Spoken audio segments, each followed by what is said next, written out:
রাজধানীর মগবাজারে অবস্থিত আদ-দ্বীন medical college হাসপাতালে 1 থেকে 3 দিন বয়সী 6 নবজাতকের মৃত্যুর ঘটনা ঘটেছে। আজ বুধবার ভোরে হাসপাতালের পোস্ট অপারেটিভ ওয়ার্ডে এই মর্মান্তিক ঘটনা ঘটে। যান্ত্রিক কোনো ত্রুটি বা গ্যাস লিকেজের কারণে এই ঘটনা ঘটতে পারে বলে প্রাথমিকভাবে ধারণা করছে পুলিশ।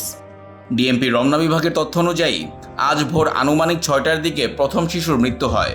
এরপর সকাল 9:30টার মধ্যে ওই ওয়ার্ডে থাকা বাকি 5টি শিশুও একে একে প্রাণ হারায়।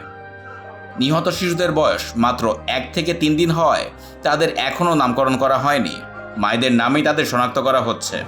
তদন্তে আছি, আমরা এটা শেষ করলে তখন আমরা আপনাদেরকে জানাতে পারবো যে সত্যিকারের বাচ্চার মৃত্যুর কারণগুলো কী। তবে ডেফিনেটিভ যেমন এখন মেজেলসের একটা ক্রাইসিস চলতেছে বা ডায়রিয়ার একটা ক্রাইসিস বা অন্য কোনো যেগুলো প্যান্ডেমিক বা এন্ডেমিক ডিজিজ, সেই ডিজিজে আদ-দ্বীনের মতো একটা হসপিটালে 6টা বাচ্চা সারা দেশের মধ্যে হঠাৎ করে মারা যাবে, জিনিসটা এরকম না।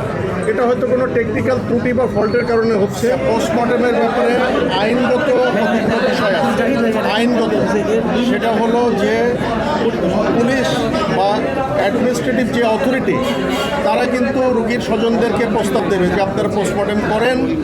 পোস্টমর্টেম করলে আইনের তদারকিটা এবং আইনের লাস্ট এন্ড বিচারিক কার্যক্রম এটা সুষ্ঠুভাবে হবে।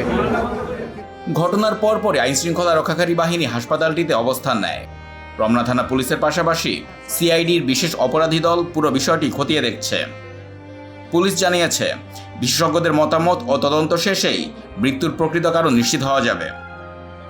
আদ-দ্বীন হাসপাতালের মহাপরিচালক অধ্যাপক ডাক্তার নাহিদ ইয়াসমিন জানিয়েছেন, ওই নির্দিষ্ট ওয়ার্ডে থাকা 6 শিশুই মারা গেছে। তবে ঠিক কী ধরনের ত্রুটির কারণে এমনটা ঘটেছে তা তদন্তাধীন।